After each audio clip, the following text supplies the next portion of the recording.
A great video starts with a well thought out plan so you don't miss an upload. On this live stream, we're going to be talking about how to plan your video, how to film it, and how to edit it so you can stay consistent and you can keep people coming back, and also you won't get stressed. My name's Herman Drost, and my channel is all about how to grow your audience on YouTube so you can generate traffic, leads, and sales on autopilot. And if you plan ahead, then you can upload multiple videos without staring at a blank screen. I'm also going to talk about how to come up with endless video ideas, writing a script, making a clickable thumbnail, and correctly structuring your video. And you want to make the best video ever, and that takes some planning. You know, it's kind of hard to just wing it. So you want to have a solid plan.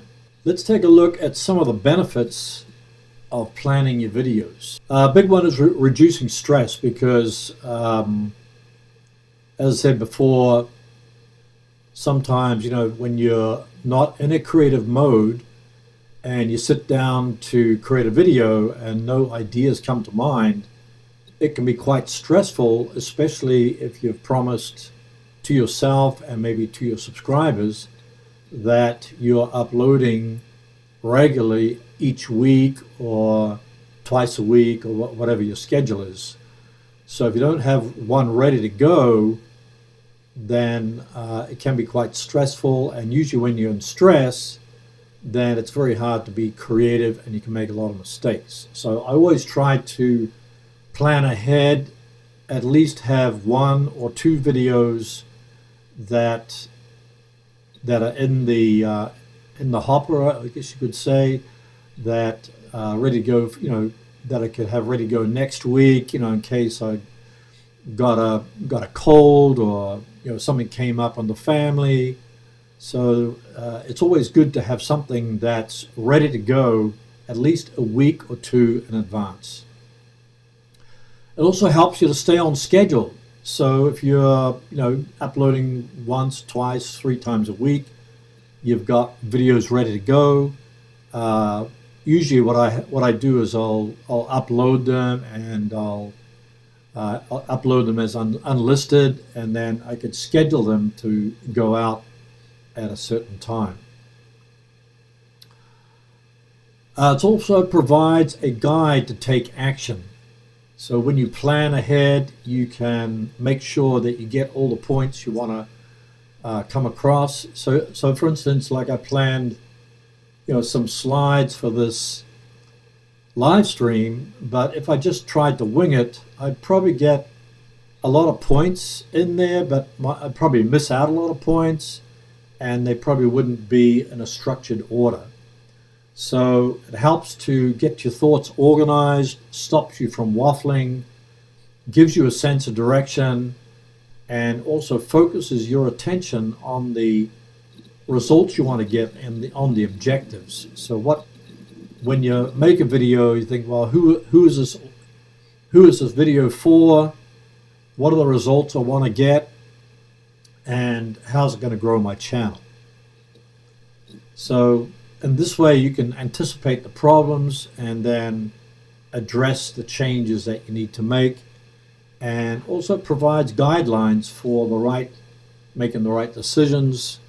And if you've got a video where you plan ahead, then maybe inspiration might hit you between now and then, and you can, you know, change your video. Sometimes I've scheduled a video, then I've gone back to it after a week, and I thought, oh my goodness, I don't really want to say that, and then I find a mistake, and then I'll correct it. So I have the ability to still correct it because I'm several days or a week out from uploading the video or publishing the video.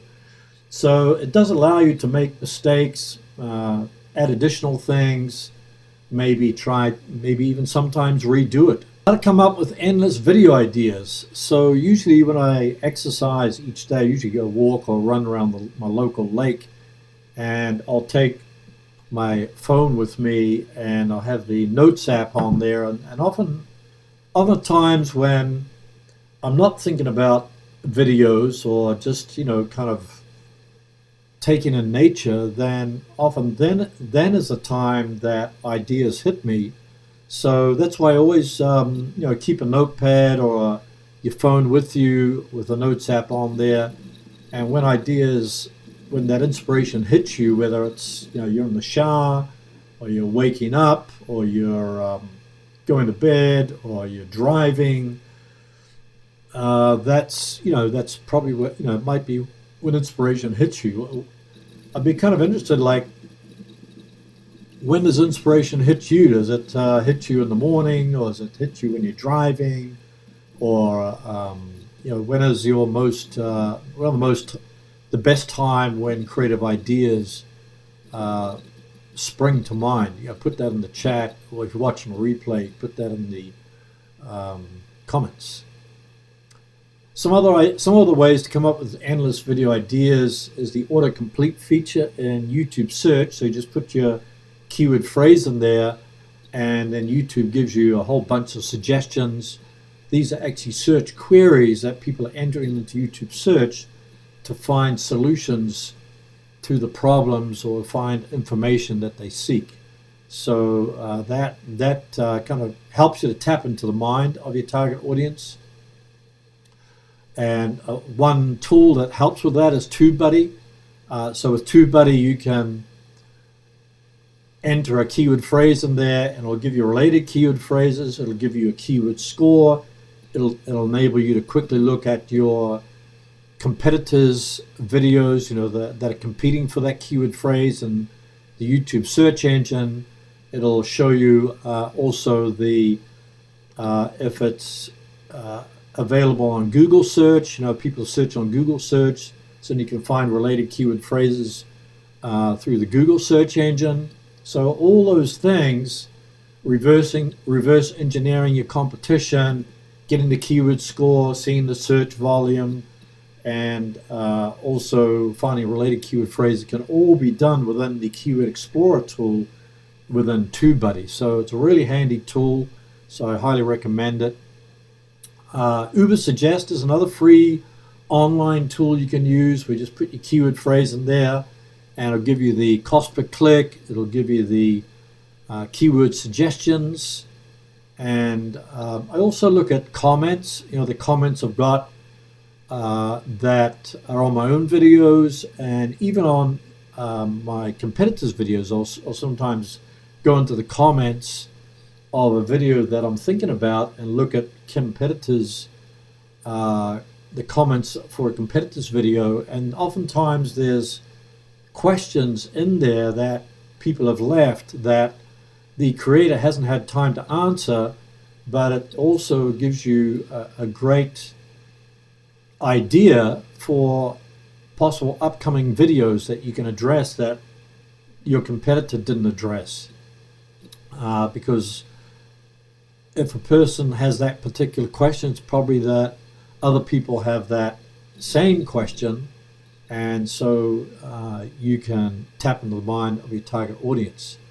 Another great tool is answerthepublic.com, where you just put in your keyword phrase in there, and it'll give you all the most frequently asked questions for that particular keyword phrase. So how-to questions, all kinds of going through all the different letters of the alphabet. It'll give you those possible type questions. So that also helps with coming up with video ideas for future videos. And another great one is to go into YouTube Analytics and look at your top 10 videos, because these are the ones that are getting the most traffic, and then make a similar video on a top traffic getting video. So if one of your top videos was how to bake a cake, for instance, then you could go into approach how to bake a cake, how to bake a chocolate cake, for instance, in 10 minutes. So you try to approach it a different angle, but it's capitalizing on that keyword phrase that already is getting traffic on your channel, and that means you can get returning visitors or returning viewers, get them to come back to watch more of that particular topic. So we'll go a little bit more into that later on, but there's probably other ways that you can get endless video ideas, but I think the keyword research, the comments, and these tools are probably the fastest way. You could also do surveys. You could survey your email list. You could survey or take a poll of your subscribers as well in the community tab. So you could do that as well. The next step is creating a content calendar. So after you've got all these video ideas, what do you do with them? I usually write them all down in Google Excel spreadsheet or Google Docs. Another good tool is Trello, which I used quite a while back. But with Trello, it's a free software, and you can put down the to-do list, and then it's like in cards. So to-do card, all your video topics, and then the topic that you choose, you can put in the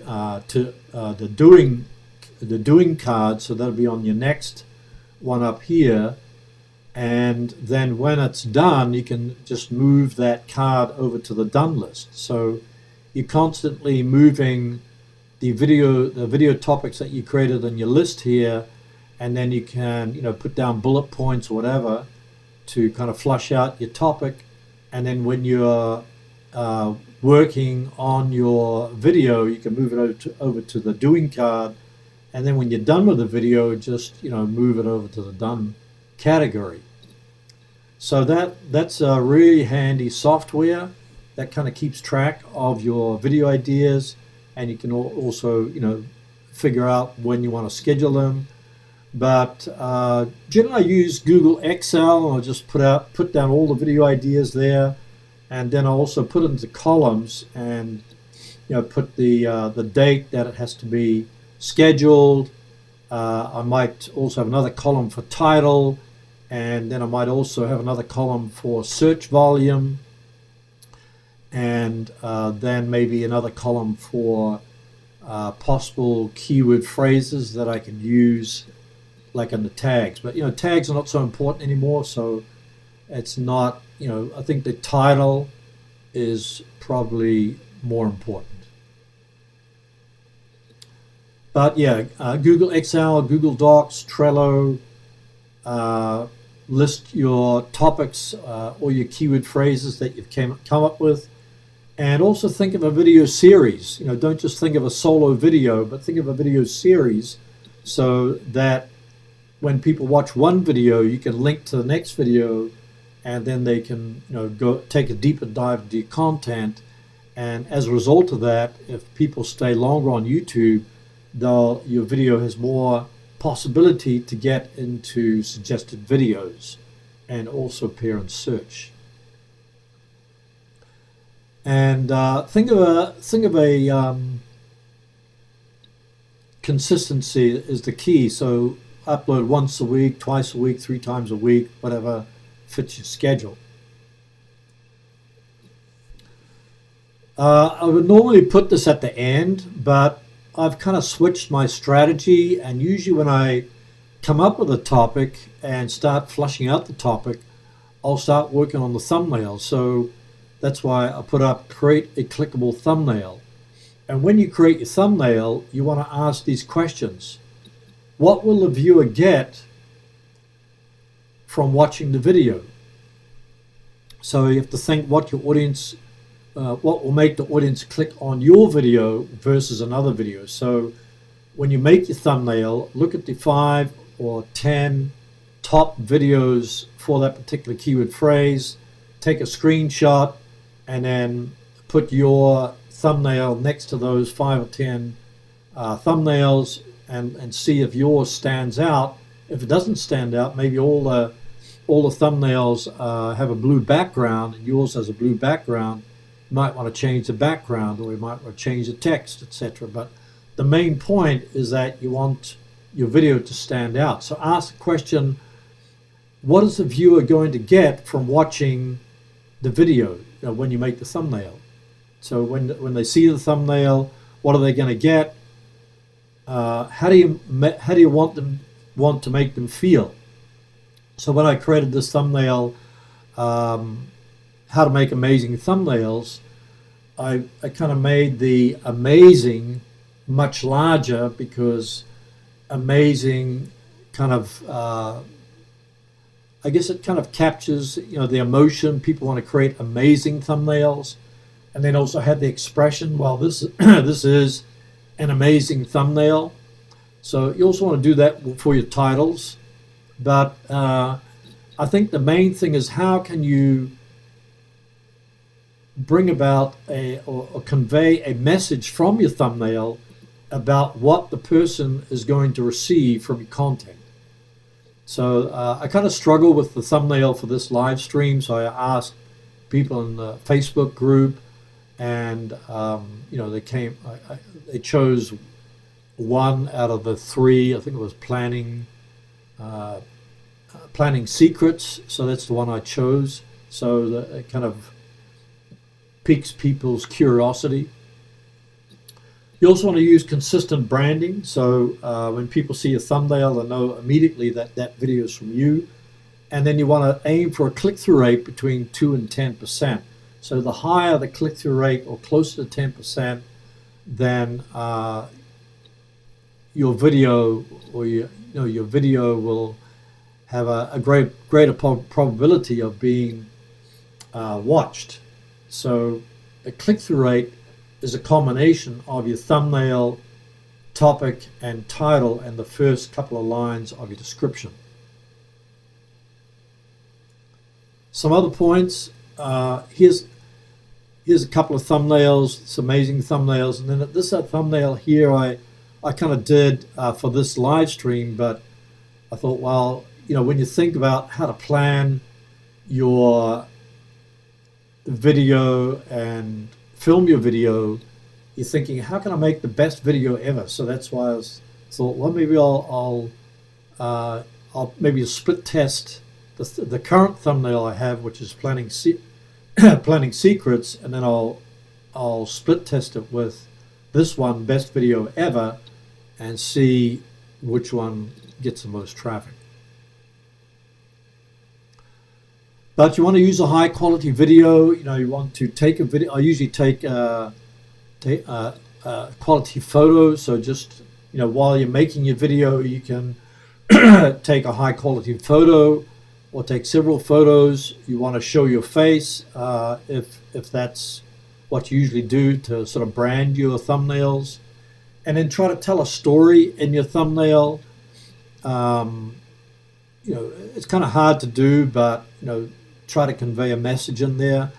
Use contrasting colors, saturate the colors, use bold text and large fonts, and ideally keep the text on the left side so the timestamp is not going to cover it when you put it on the right. You don't want to repeat the words that are in the title, so therefore come up with some different words and just use a few words that will go into the thumbnail. And then you can use icons, arrows, etc. to draw attention to an object. So if I was doing a video on, say, like the iPhone, then I could have a picture of an iPhone, and I could have an icon pointing to it. So in most of my thumbnails, I usually put the YouTube icon because people recognize that, and then also draws attention to the thumbnail.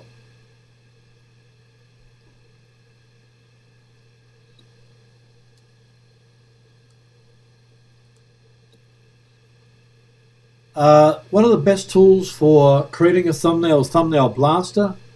This is, I think it's a one-time fee, and all you have to do is select a template. Then you edit and customize a template, and then publish the thumbnail. So just in 3 clicks, you can create a thumbnail. So it uses AI technology, and it's very easy to use, and you can also split test your thumbnails. So you can just go to drostvideo.com/thumbnail blaster. Canva is another tool that's free to use, and you can use that to also create thumbnails.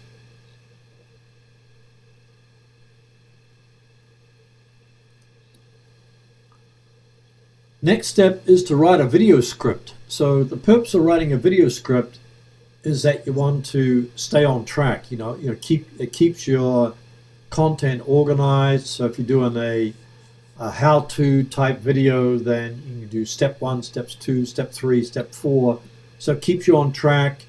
It stops you from waffling through your content, and especially when you edit, you can cut out the sections where you're waffling, and also helps you to remember all the points that you want to make in your content. So usually when I write a script, I won't write out word for word. When I first started making videos, I'd write out the whole thing, and then I'd memorize each sentence, and then try to read it. But that came across as kind of robotic.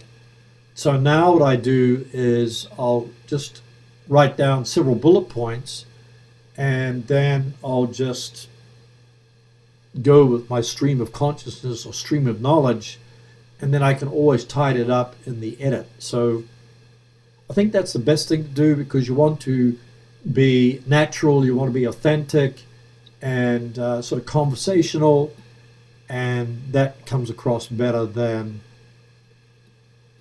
just reading from a script or even from a teleprompter. Though a lot of people use a teleprompter these days, and seems to work pretty well. So I use bullet points, and then when I write out the video script, I'll create a video structure. So what is the hook? What do I want to say in the beginning? Like this morning, I was preparing, creating a video, and I spent probably an hour trying to figure out how can I start the video. So I looked at different videos that were already on YouTube, and the way they started it, and I really didn't like the way they started it. So I try to put myself in the shoes of the viewer, and what is it that would hook them in the beginning. So usually I'll start off by teasing about what's coming up later in the video. So if I was making a video on how to edit videos, I'd show the finished product, and then show maybe a preview of the finished edited video, and then say, now I'm going to show you how to edit the video, and then go through it again, maybe show some clips of the edited video, etc. So the whole idea is you want to start off with a strong hook, so you can hook your audience in the first 15 to 30 seconds, and then you want to re-engage them. If it's a 10-minute video, you want to re-engage them several times throughout your video. You can do that with using B-roll, changing scenes, changing positions, transitions, overlays, music, all these types of things. But you want to get straight into the main content. After the introduction or after the hook, you go straight into what you promised in your thumbnail and title, and then you end with a strong call to action, which will be something like, hey, I want to take you deeper into the content. Check out the next video, which is about this particular content. So then you're linking to the next video that they should watch in the end screen or the card. And then if you're doing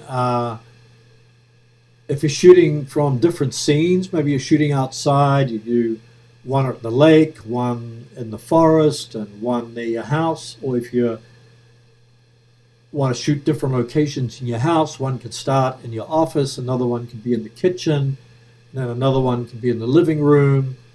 And so you want to create a shot list, which means that when you write your video script, a column next to your script would be like kitchen, dining room, bedroom, whatever, and then you'll know that when you cover that particular content, you're going to move your camera to that particular location. So instead of trying to wing it, scripting out your video, with bullet points and the scenes and what you want to say. So usually I'll spend the most time on my thumbnail, my title, and the hook at the beginning of the video. Once I get into the video, then it's kind of easy to structure the content, structure what the content I want to say according to my bullet points, and I already know what kind of call to action I want to convey at the end of the video. But I think it's very important to have the video script so you stay on track and get in all the points that you want to make.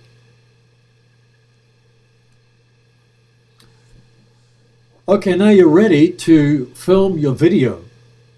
So usually what I do, and I've made this mistake numerous times, I forgot to turn on the camera, I forgot to plug in the sound, my microphone wasn't turned on.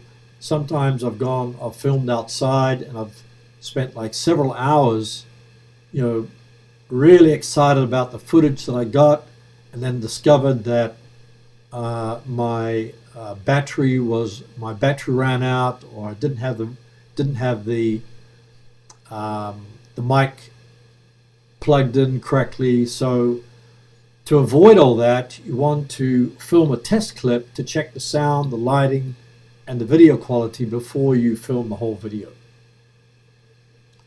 And then to save time, what I usually do is film in segments. So I'll film like the start of the video, and then I'll, when I go into the main content, if I got 7 points to cover, I'll do the number 1 segment, 2 segment, 3 segment. So if each of them are like a couple of minutes long, and then if I make a mistake, then when I finish doing the whole filming, and I make a mistake, I know exactly which segment to go back to correct that segment instead of having to go through the whole video. So if you film it in sections or segments, then it'll help to speed up the video editing process.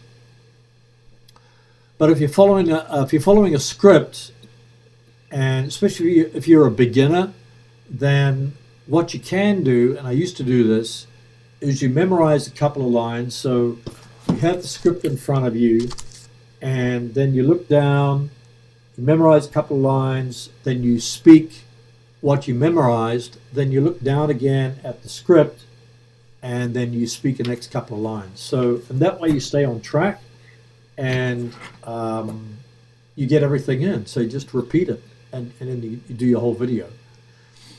Another couple of points to keep in mind is to keep the camera at eye level. So you want to look directly into the lens, keep the camera at eye level.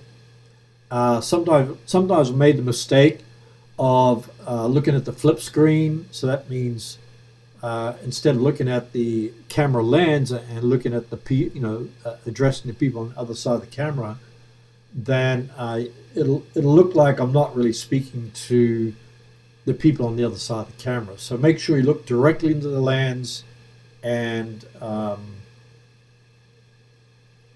don't speak too fast. Try to be authentic, and if you've got a lot of ums and ahs like I always make, then you can eliminate those in the editing process. But try to slow down your speaking. If you speak too fast, try to be authentic, try to be natural, and also try to smile, which I sometimes forget as well. So a little trick for that is to smile at the beginning of your clip, which you're going to take, and then convey your content. So that kind of helps you to kind of not be robotic like, but to be convey your content more easily. Okay, let's go on to editing. When it comes to editing, this is the longest period of time that you take to make your video. So I'd be kind of interested, how long does it generally take for you to edit your videos? Does it take 1 hour, 2 hours, 5 hours, or a whole day? I think for me, the editing process, if I'm doing like a 5 to 7 minute video, it might take maybe 2 or 3 hours. Do a 10-minute video, it might take typically longer than that.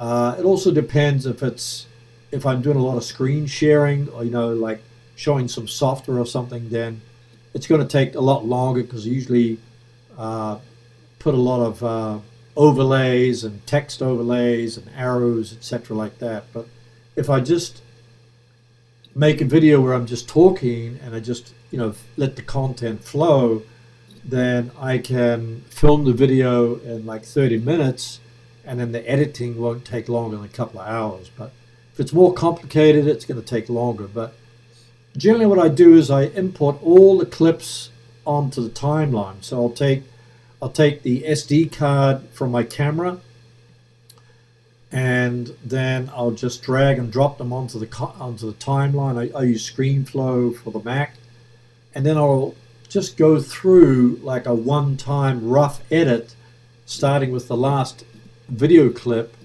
and then I'll reverse edit. So I'll do the last take of the last clip, and then reverse edit for that particular clip, and then work through all the clips that I have for my video in reverse order, and that saves a lot of time. And then I'll just, after I've done that kind of rough edit in the beginning, then I'll just go through it all once to make sure the content flows, and possibly I missed out something or want to remove something, then I'll do it in that second way through. And after that, I'll start adding the elements like overlays, screen captures, intro, might do some color correction, etc. And then when I'll go through it a couple of times, make sure it flows and that everything's in place. And then typically I'll let it sit overnight, because sometimes I'll get so into the weeds of editing that I'll make some mistakes that are not obvious when I'm amongst the weeds. So I'll let it sit overnight and come back to the editing the next morning when I'm fresh, and then play the video again. And then a lot of times I'll think, well, I didn't see that error, or maybe I missed something. And so I'm approaching the editing process, approaching the video with a fresh mind, and then I'll make some tweaks to the video. Another way to make the editing fast is to memorize the main keyboard shortcuts. So ways that you can just hit the keyboard and the scrubber can jump to the beginning, jump to the end, or splitting the video clips. So all that, if you can memorize the keyboard shortcuts, then you don't have to use your mouse, and it makes it really fast. Debbie said, what is reverse editing? So let me know if this doesn't, if I don't explain it correctly. But say you have 5 clips that you shot. So like I film in segments. I'll make 5 points I want to make in my video.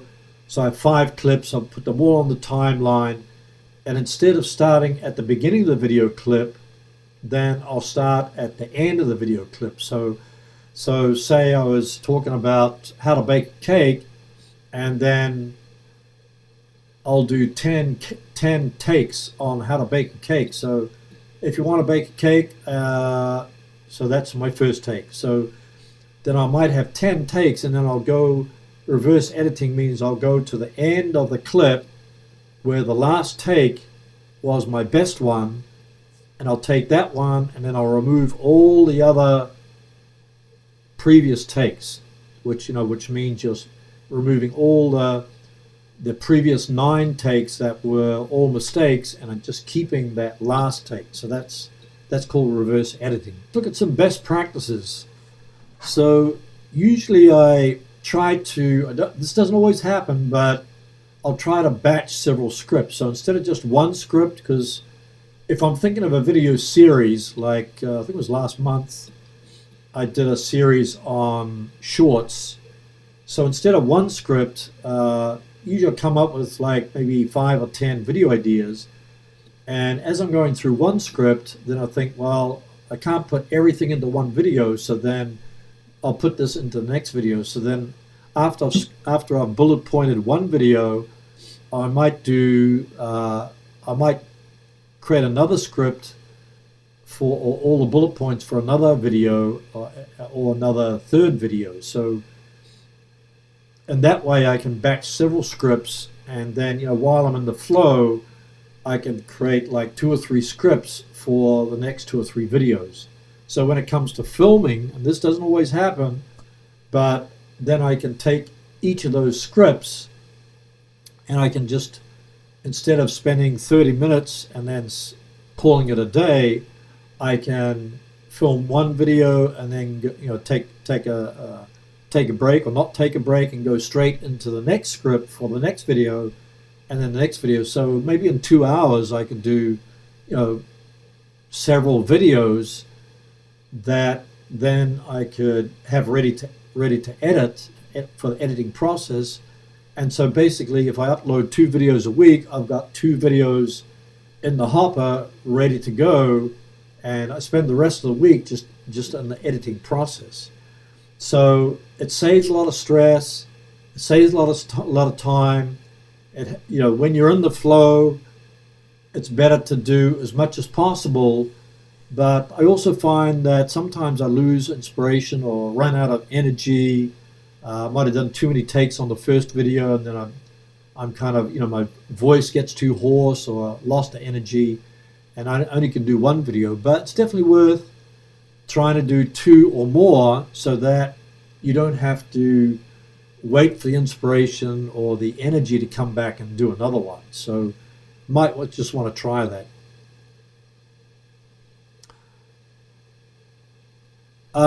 So batch filming several videos, and then you also want to look at your audience retention graph. So if you say do a 10-minute video and your audience retention or your average view duration says people are only watching like 3 minutes of your 10-minute video, then that means you've spent hours making a 10-minute video that most people are only watching 3 minutes.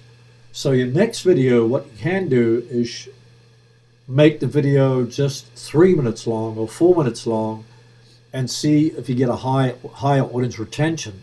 If you do, that'll save you hours of editing and filming.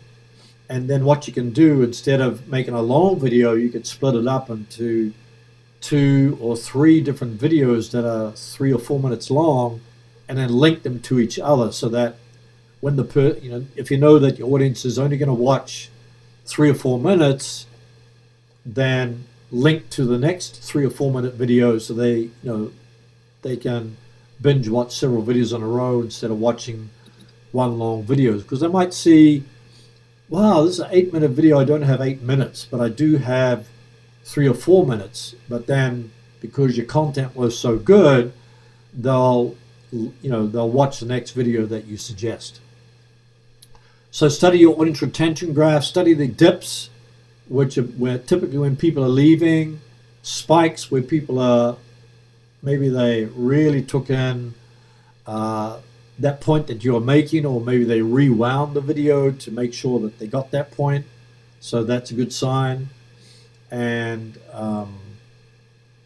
then look at your click-through rate. If the click-through rate is only like 1%, then you might want to work on your thumbnail and your title to try to increase your click-through rate. So that's why I say for each new video, try to improve your click-through rate or your audience retention by 1%. So recently I looked at my click-through rate for my channel, and I think it was 8.2% previously, but recently I saw it says that you've improved your click-through rate for your channel by 1%, so now I get 8.3% click-through rate for like across all the videos on my channel, which is like close to 1,000 videos. So